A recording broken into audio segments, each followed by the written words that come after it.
Can you tell me about the day that the police came to your door and started talking to you? Is that something you're able to talk about? Recorded.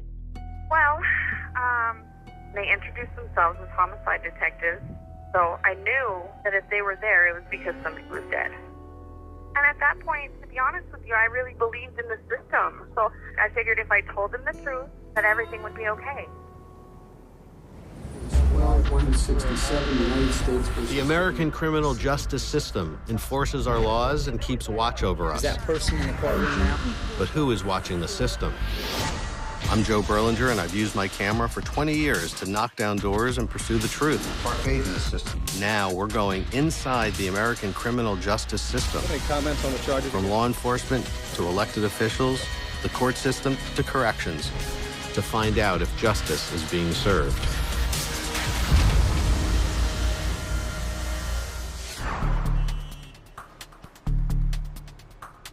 Most homicide investigators will tell you that in the age of forensic science, a good old-fashioned confession is the gold standard of evidence.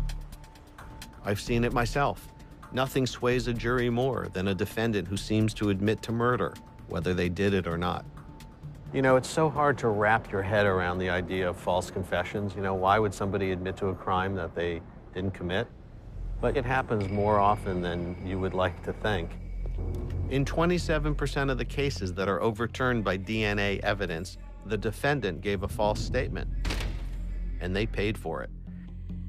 In this episode, we'll be looking at two cases where convictions were reached almost exclusively on the basis of the suspect's confession. Kirsten Blaise Lobato was convicted of homicide in Las Vegas. She claims she's innocent, and she says her words were used against her.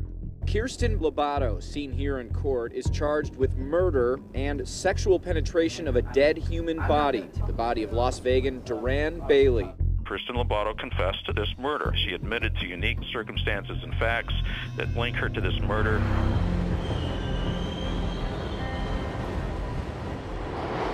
The bottom line is, someone has been in jail for over 12 years for a crime they didn't commit.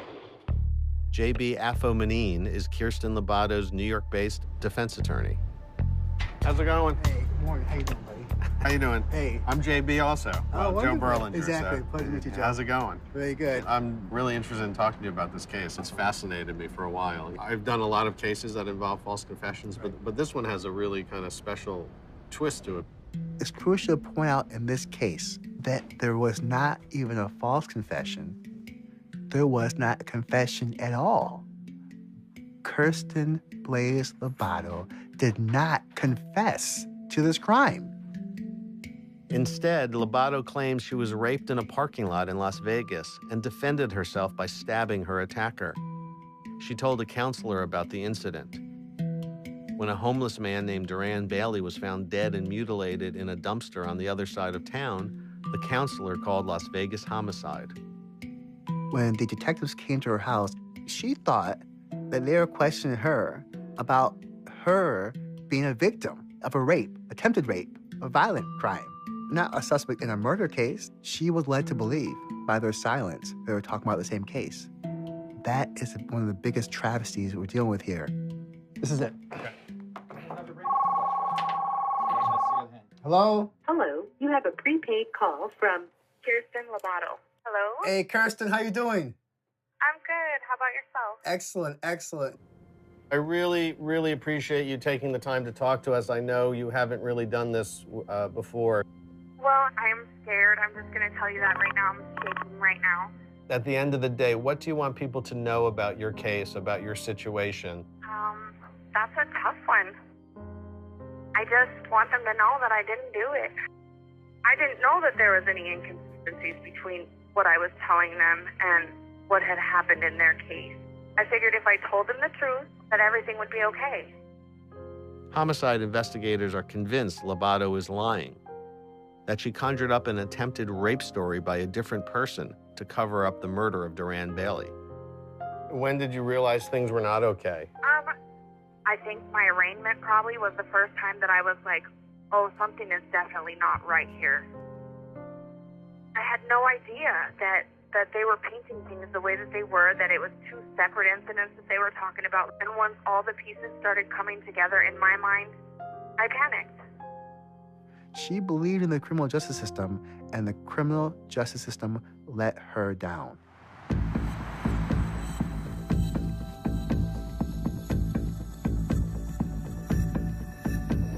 I'm Steve Moore, and I'm headed into the office today. I'm working on Kirsten Lobato's case. I was in the FBI for about 25 years and promised myself I would not work murder cases again where I had to go see autopsies. That was one of those great retirement plans that didn't work out.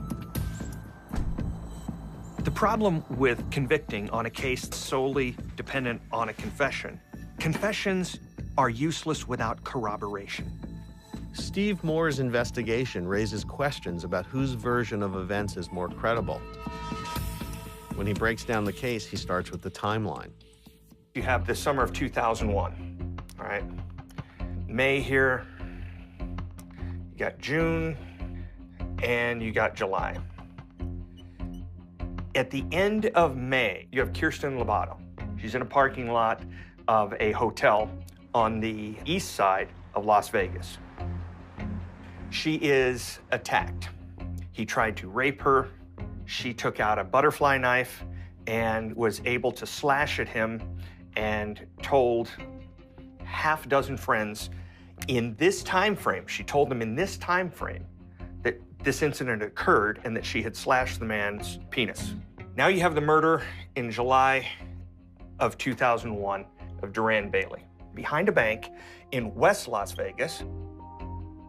So we're talking a month, maybe 6 weeks difference. So it's conceivable that the police confused the attack of late May, where she defended herself, with the murder on July 8th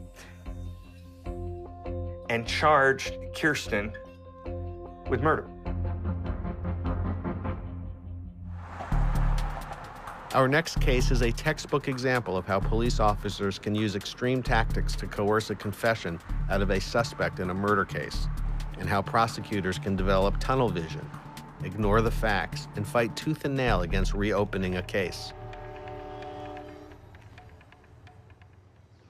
Usually a false confession involves a completely made-up story in which people are just looking to get out of a very threatening situation, so they'll say anything thinking they can fix it later. But there's no fixing it later. They're stuck with these statements, and these statements are used against them in a court of law.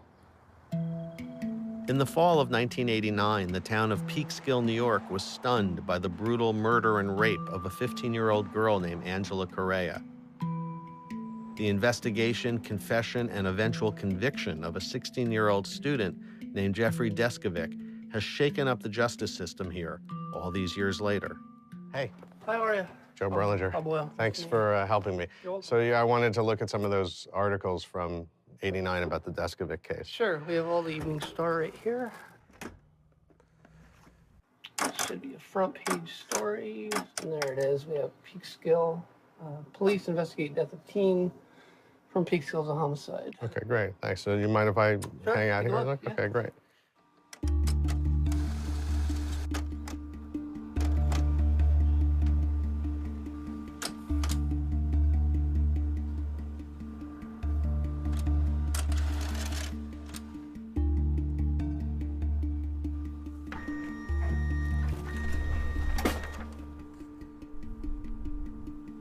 Jeffrey Deskovic and one of his lawyers watch as the jury inspects the site where Angela Correa's body was found in November of 1989. Look how young he looks. I just can't imagine being in that situation, going to the murder site, surrounded by the jury, press.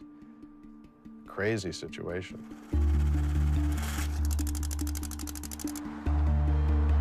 Most of the journalists who covered the Deskovic case have moved on.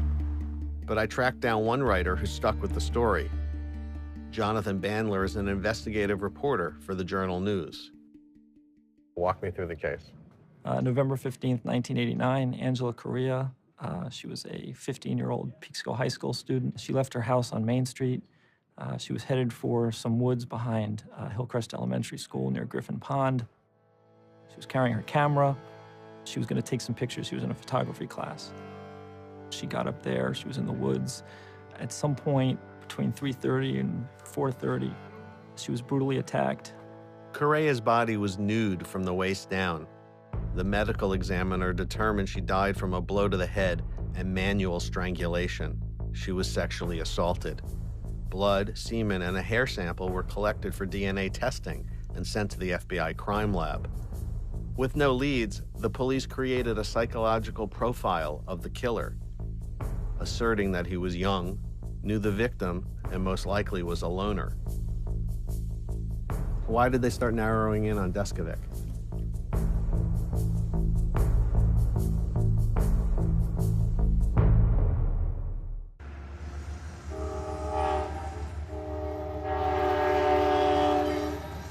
Peekskill, New York. In 1989, this quiet town in upstate New York was on edge. A 15-year-old high school student named Angela Correa was raped and murdered. Local investigators were narrowing their search to one, and only one, suspect. One thing that was interesting was Jeffrey Deskovic was a 16-year-old student there. He had been a classmate. He wasn't a close friend, but he was certainly somebody who knew her. He showed up at each of the memorial services. He was clearly distraught, and he also started talking to the police, offering his own theories about what had happened. He kind of fit that profile. So they started talking to him. Deskovic's answers only raised suspicion. Police assert that he admitted to knowing what Correa wore on the day of the murder, that he was familiar with the crime scene, and that he knew she was strangled and hit in the head. So police asked him for a blood sample, then a polygraph. You had a psychologically vulnerable teenager. You had aggressive investigators. It was a perfect storm that engulfed Jeffrey Deskovic.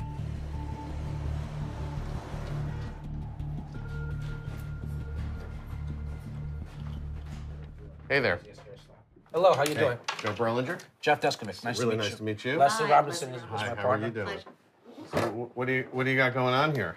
Well, we have our re-entry game called Beyond the Bars Recharge Re-entry, and it's a tool designed to facilitate formerly incarcerated people re-integrating back into society and reconnecting with their family. Give me some examples Okay. of some incarceration questions. Okay. Did you pray while you were incarcerated? If yes, what did you pray for?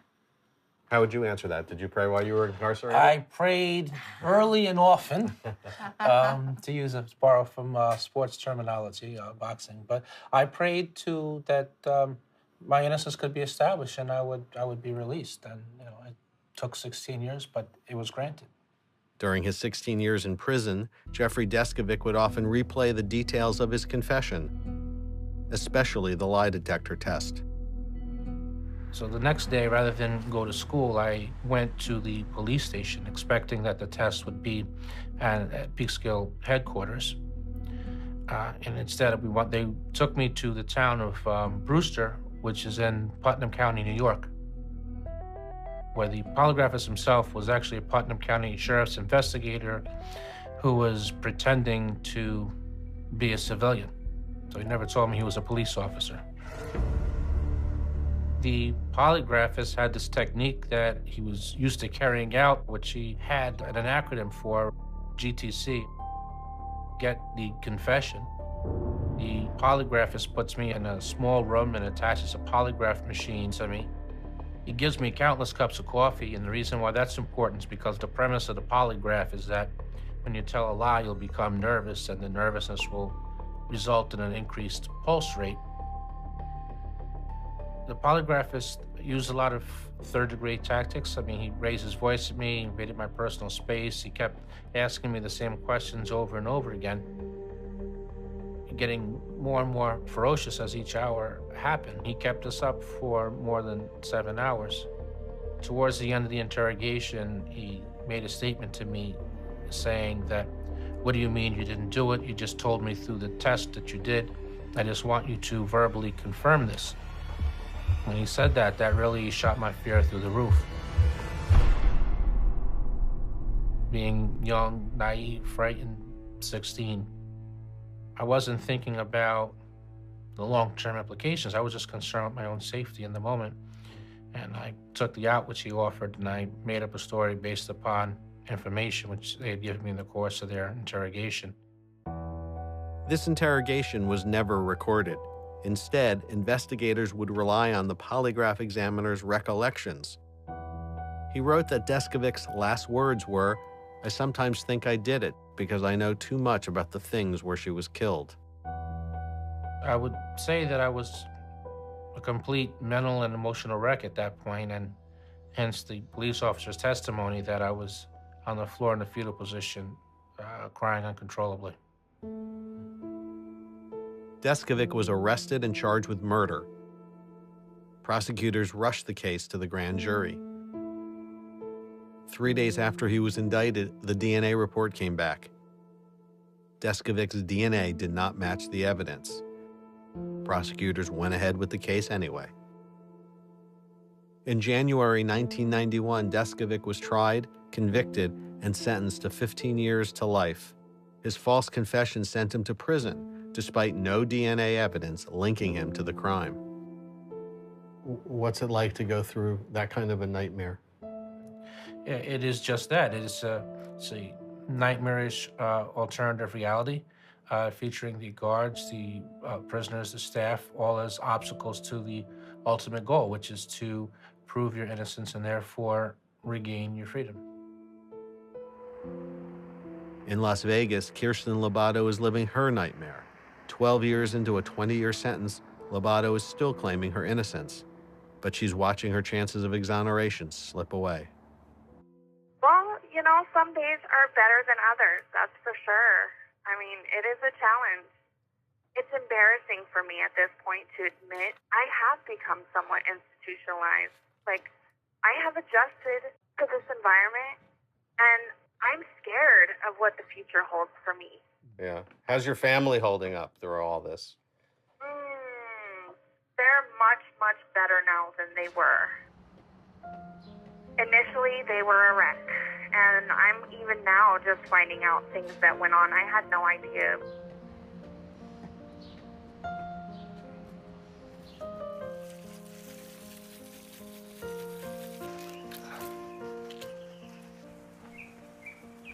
I'm not going to put too much water on the tomatoes. Dad says that it'll get another I think you've been watering them too much. The tomatoes don't look that good. The best way for me to explain it is I feel kind of frozen in time. It's a very strange thought that life has frozen until she comes. That's what it seems like. We don't do a whole heck of a lot. We don't do holidays. For us, the holidays are food. That's it. We don't decorate anymore. We don't decorate. We don't celebrate. We don't do any of that. She's gone. She's not here. You know, Thanksgiving, yeah. Thanks for what? Telling the truth? Yeah, the truth will set you free. Yeah, don't kid yourself. Yeah, that's the bitterness part, and I know that. Yeah, it is. Do you think that's a way that you're kind of... Frozen in time? Yeah. Yeah, we're frozen in time here. Damn right. 1000 paper 1467 with the tape statement and rebit number 010708-2410. I just come home from work, and Blaise was coming out of the shower, and the two detectives were inside the living room waiting for Blaise to get out of the shower. My reaction was I didn't know what the hell was going on at first. And then I watched through the window, and they showed a picture, and she was shaking her head. I could see what was going on. And then they turned on, I saw the tape turn on. And you were explaining to us what happened a couple of weeks ago in Las Vegas? Okay, and what happened, do you recall? I got out of my car, and he came out of nowhere and grabbed me from behind. And what did the person look like? He was a black man, older. Did he ever hit you? Yes, he slapped me in my face when I was crying and told me to shut up because I was bit. Where did you end up cutting him? I cut his penis. I remember that. Okay. And do you remember how you cut it? No. I'm gonna throw up. Favorite Melissa's heart, please. No, you don't. You don't know how hard it is to know that you've hurt somebody and you don't even remember it. We're just trying to find out what you remember something. This would be the only interview Kirsten Lobato would have with Las Vegas detectives, and her next statement would, in many ways, seal her fate. I figured nobody would care if I just drove off. I didn't think anybody would miss somebody like that. And then all of a sudden she stood up and they put handcuffs on her. That's when I lost it. Right then, I was like, what the is going on? Excuse my language. And when she came out, that's when she said she was attacked by a man, he tried to rape her, and apparently he died. And I was like, well, self-defense.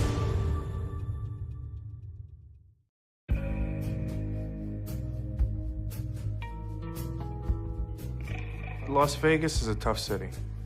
The city has a certain lure. There's a criminal element on the streets of Las Vegas, especially in the tougher neighborhoods. This is downright frightening. A lot of sex-related crimes, a lot of drugs. It's a very interesting place to be a crime reporter. Glenn Pewitt covered the Kirsten Lobato case for the Las Vegas Review. The active theory, according to prosecutors and police, was that Miss Labato had had an interaction with Mr. Bailey that was sexual in nature. He had lured her into a sexual encounter for the purposes of drugs and for giving her some methamphetamine. And then he didn't have any meth, and that this induced kind of a meth psychosis that caused her to completely snap and become extremely violent and engage in what is commonly referred to as overkill. The prosecution had a strong point of view regarding the circumstances and the motive for the crime, but the case is riddled with inconsistencies. You start simply with the basics of the case. You have this crime scene. This is a cinder block area behind a bank. They find a body of a man. And he had been brutally murdered. Right about here, they found 6 of his teeth.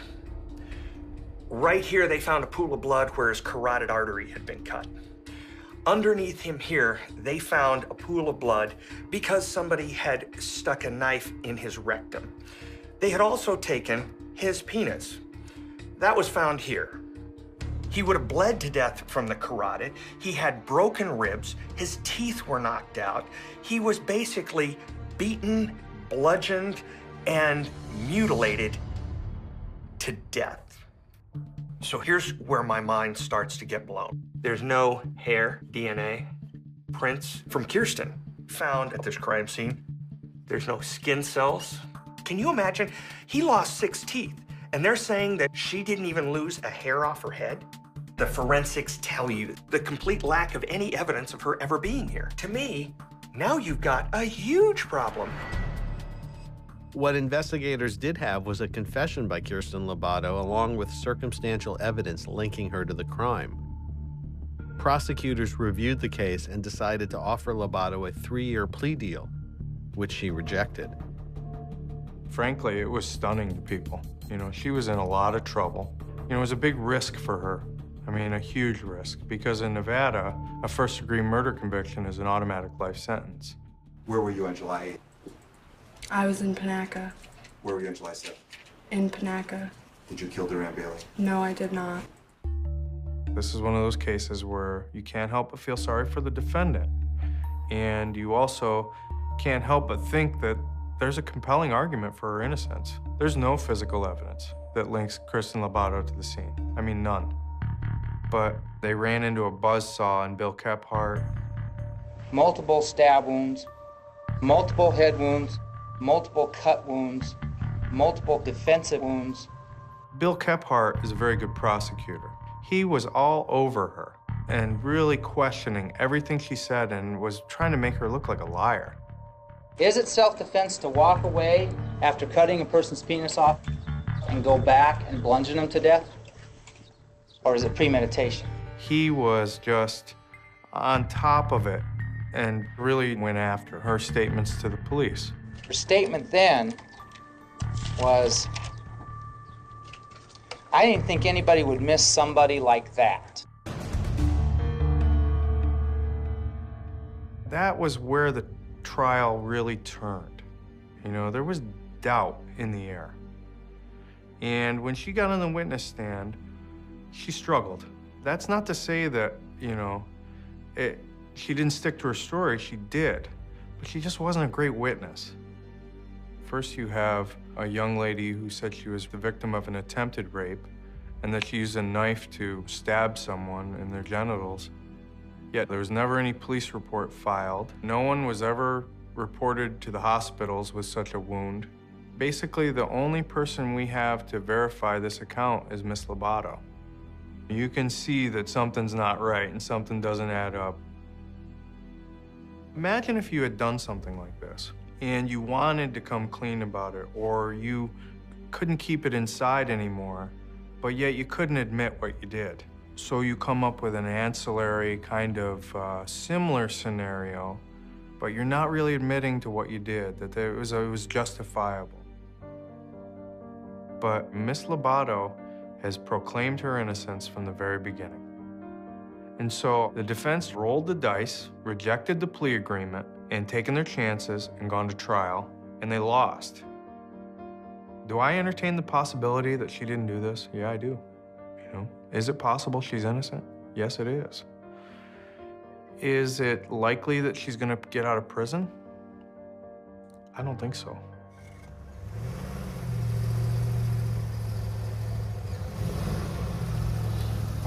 You have to have strong arms to drive this thing. But I always thought I was Atlas, and then I found out, you know, that I can't carry the whole world. And that kind of was a shock to a guy like me, because I always had control of everything. And when my daughter got arrested, I found out how little control I actually have.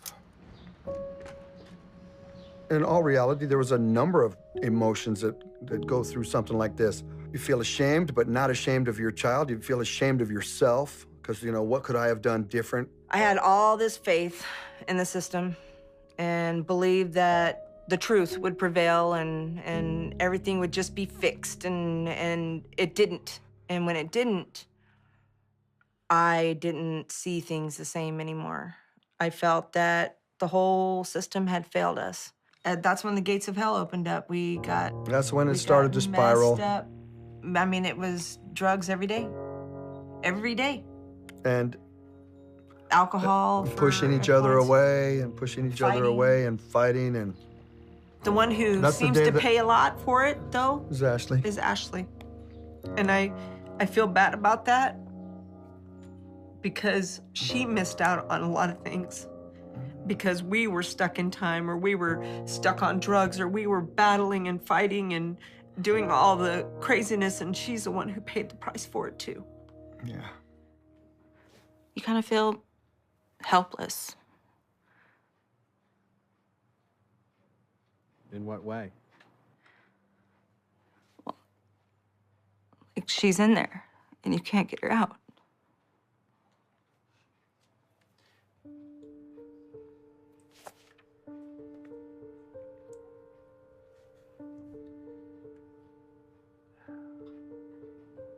What's this done to you and your family?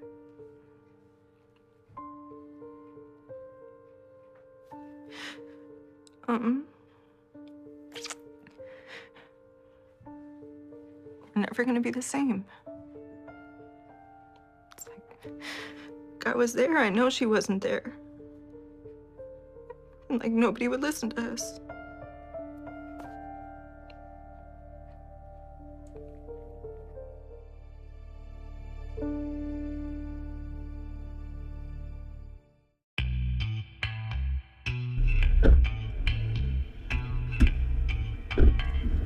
Nice ride. Thank you. So tell me where we're headed. So I am headed to Manhattanville College. I will be discussing my arrest and conviction, time in prison in front of a bunch of social justice people, college students. When you give presentations like this, does it stir up emotions? On one hand, it's cathartic, but that all comes with a price. I relive my experience, emotionally some, and, I'm remembering really intense moments and, traumatic moments in my life. During his years in prison, Jeffrey Deskovic fought an exhaustive legal battle, often alone, writing dozens of letters and filing petitions. He was essentially begging prosecutors to retest hair and semen samples recovered from the victim in the case, Angela Correa.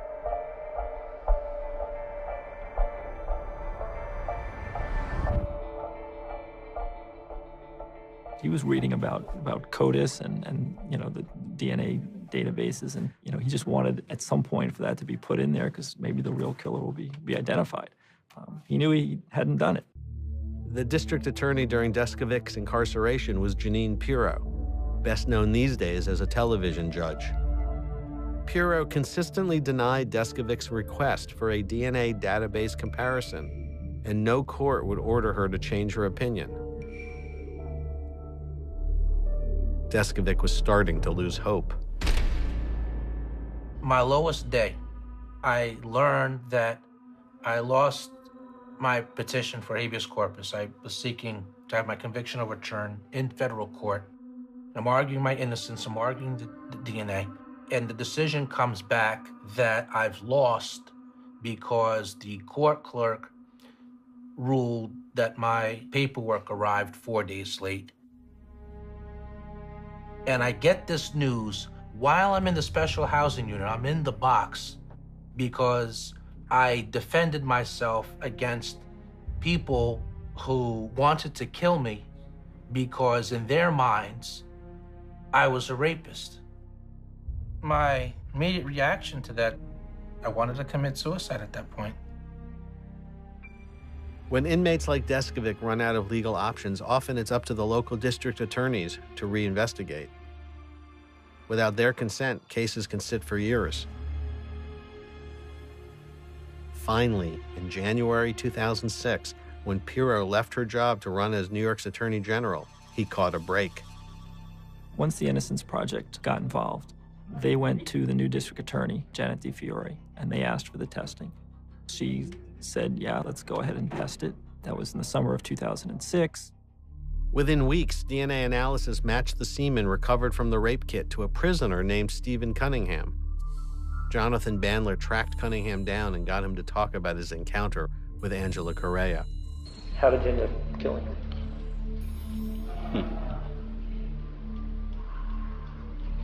Strangling. Was it during the sex? Was it after the sex? Yeah, it was during and like a rage.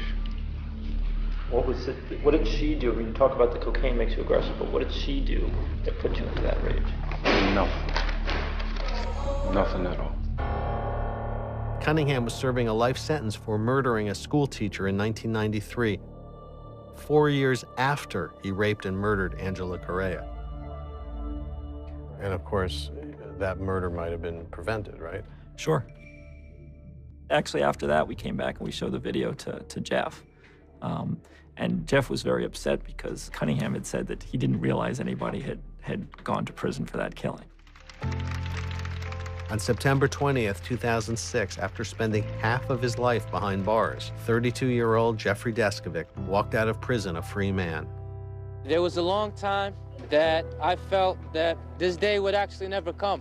In a way, it still doesn't really feel real. It hasn't fully hit me at this point. Do you think that the police really believed they were bringing in the right suspect? This was not a good faith error on the part of the police officers. They knew the coercion that went on, and then when you think about the fact that the DNA did not match me 7 months before trial, the results of that argument that it was a good faith error, the bottom drops out of that. It was intentional. Westchester County's district attorney, Janet DiFiore, commissioned a report that broke down the systemic failings that led to Deskovic's conviction and offered suggestions for reform. They pointed out there were clear problems with the prosecution, clear problems with police. Initially, the first one was tunnel vision. Once the police had this profile, once they had this kid who matched it, who was inserting himself into the investigation, that's all they looked at. They didn't look at anybody else. Once the arrest was made, the prosecution also had the tunnel vision. They were going to go with that confession. They weren't going to let this DNA road bump stop them at all. They definitely took liberties that fueled his conviction. And Deskovic is making the system pay for its mistakes. He filed lawsuits against the city of Peekskill, Westchester County, and the state of New York. Deskovic settled those cases for $13.7 million. He used some of the money to earn a master's degree in criminal justice. And most importantly, he started a foundation to help the wrongfully convicted.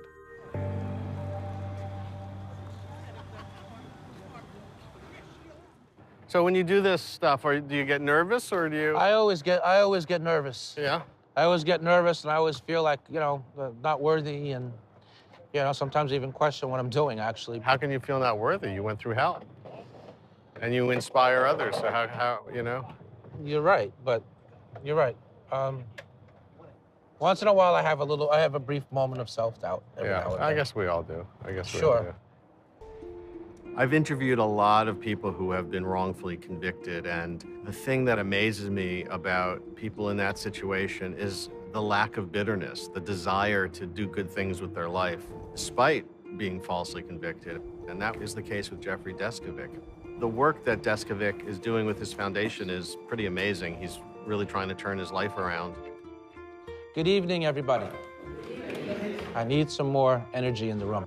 One more time in unison, and our unity is symbolic of the work we're going to do in the cause of justice, fighting wrongful convictions. In unison, please, everybody along with me. Good evening, everybody.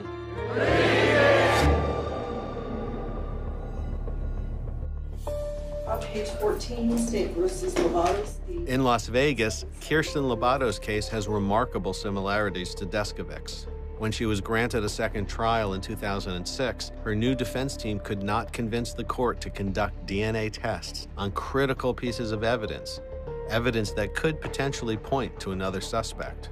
The judge looked at all the evidence in the case and said, no, there's no reasonable possibility that any of the evidence in this case that were tested for DNA could result in an exoneration of Kirsten Lobato.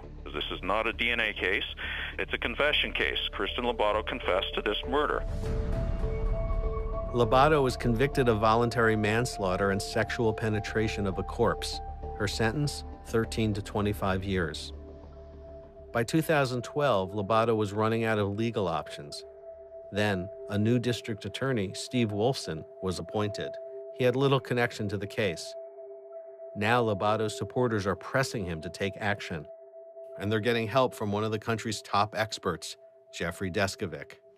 Yeah, Jeff, so I just want to give you an update in terms of what's taking place with the case. We just got a call from the DA's office in Clark County. I'm going out there Monday to actually have a meeting. Yeah, that sounds good. Our main goal with that meeting is to, push the agenda on DNA testing. Listen, if I could suggest to you, in your meeting with them, you could reference my case as being one in which there was a pre-existing DNA exclusion, and yet I was blocked from getting further testing, and yet once I finally was allowed to get further testing, I was able to conclusively demonstrate my innocence. She's innocent. It's not okay. Wilson, test the DNA. This isn't just about Kirsten's innocence. It's about finding the real killers. They did not find any of Kirsten Blaise Labato's DNA at the scene, and the DNA that was at the scene has not been tested. Here's what they didn't test. Porter Ann Bailey was dead in the alley, and they did a rape kit, assault kit on his rectum. And they found stuff. But you know what they didn't do? Is test to see whose it was. I tell you what, it's not gonna be. It's not gonna be semen from Kirsten. There were cigarette butts in the area. Cigarette butts are great places for DNA, not just because your fingers touch them, because your saliva touches them. Aren't testing those? Wouldn't that be interesting to find out if the cigarette butts were similar DNA to what was found inside the victim? It's been 10 years. Technology has advanced. Those traces can now point to who did this, and yet they still refuse to test them. Why?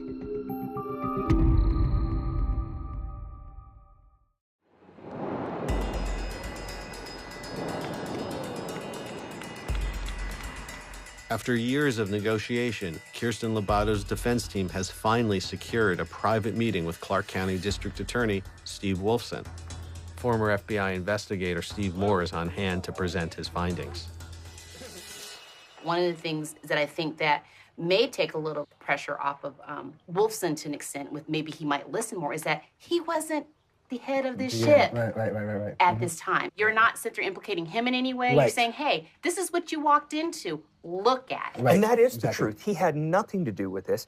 Everything I've heard or experienced with Steve Wolfson shows me to be, at least so far, that he is a reasonable man, and I don't think he is, the concrete is dry in his mind about this case. I agree with you. Everyone else? In New York, Jeffrey Deskovic may be free from a prison cell, but in many ways he remains deeply affected by what the system did to him. Some of the afflictions that I've had to wrestle with included overcoming panic attacks, anxiety attacks, becoming frightened if I simply saw a police officer on the street. The speech is a chance to share the stage with recent exonerees, innocent men who served time with Deskovic. Jeffrey pleads for justice. He pleads for those who are still imprisoned, innocent. Men and women who are losing the prime of their years. Not only did he buy me the clothes, but he shared with me housing. He has an apartment in Manhattan in which he assisted in housing me for about 6 months.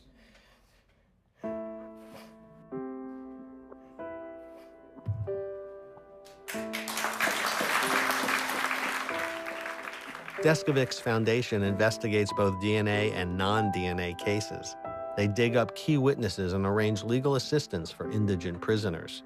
And every chance he gets, Deskovic pushes back against a system that took away the prime years of his life. We need to videotape interrogations, for false confessions have been the cause of wrongful convictions in 25% of the 311 DNA-proven wrongful convictions across the country. We need to roll back the doctrine of prosecutorial immunity. Once an arrest has been made, there's nothing to restrain rogue prosecutors from engaging in misconduct, and therefore, they should face criminal charges and have to serve at least as much time.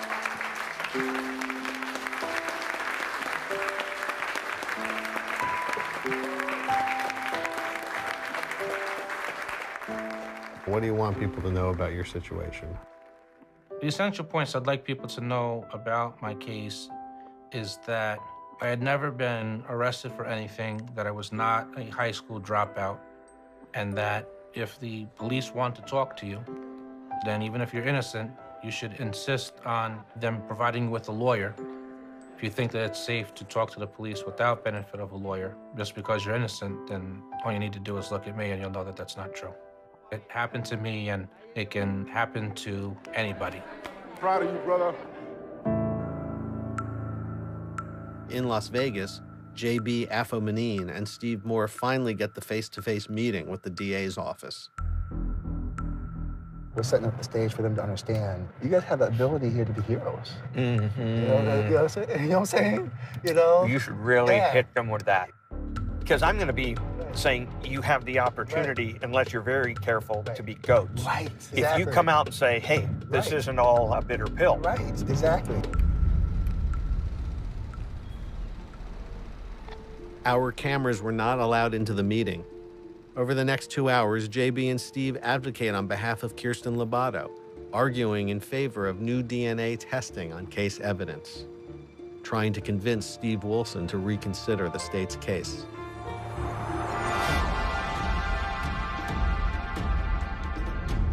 It was more confrontational than I expected. Did you hear me finish his sentence one time? He said, no, we're not here to, and I said, Stonewall? Right. Unfortunately, Steve Wolfson decided not to attend the meeting. Instead, 3 assistant prosecutors sat in on his behalf.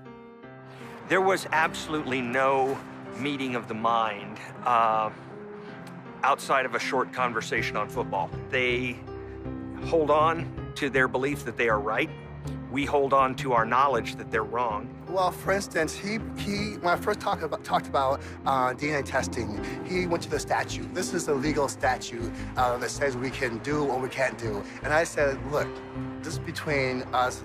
You know that you have the power to think outside the box and go outside the box, right? He then said, what if Blaise, Kirsten, was to be released in 6 months? It was almost as if he's trying to make a deal. What if she got out on parole in 6 months? No, listen to me carefully, though.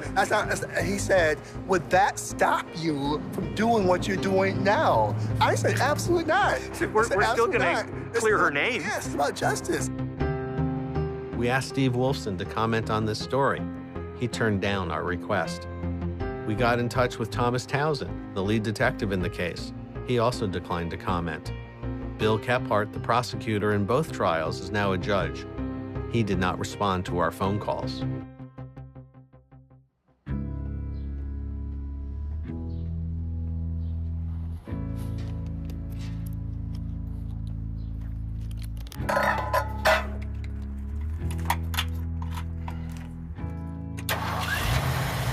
Okay, now just push down on it a little bit. Okay, yeah, that's good. You can turn it off. My plan is to fix this truck up and then get another one that's very similar and put a little bit of me into it. And then, of course, when the time comes, let the girls play with the trucks. They'll flip a coin or however it is to see who gets what. Do you foresee a day that she's going to get out of there and come walking straight into your house? Absolutely. That day, when I can finally have my family in my house, all having an actual meal together instead of eating out of a vending machine, that's the day I've been waiting for. You know, I just, I try to stay in pretty decent shape and I eat right. And my objective is to stay alive long enough to see her free. If everything goes well, she could be free in as little as 8 years. She's been down for 12. If the truth ever comes out, then she should be set free today. Justice hasn't been served because whoever actually did this crime is still free. We're probably running out of time, so this is maybe my last question. Is it hard to know that there's an effort going on outside, but you just have to kind of keep to the day-to-day of your existence? It is hard, and it's also hard to stay emotionally distanced from it all. Because there are things that happen that I get excited about, and I think, okay, well, maybe this is going to be the thing that changes it all. And I have to check myself because I can't live like that. It's too hard. Because then if it doesn't happen, the letdown is excruciating. Yeah. Well, we wish you the best. Anything you want to say before we go? Just want to say, Blaise, you did an awesome job, and keep your head up, okay? Thank you for using IC Solutions. Goodbye. Unceremoniously. It's heartbreaking. Yeah, it is.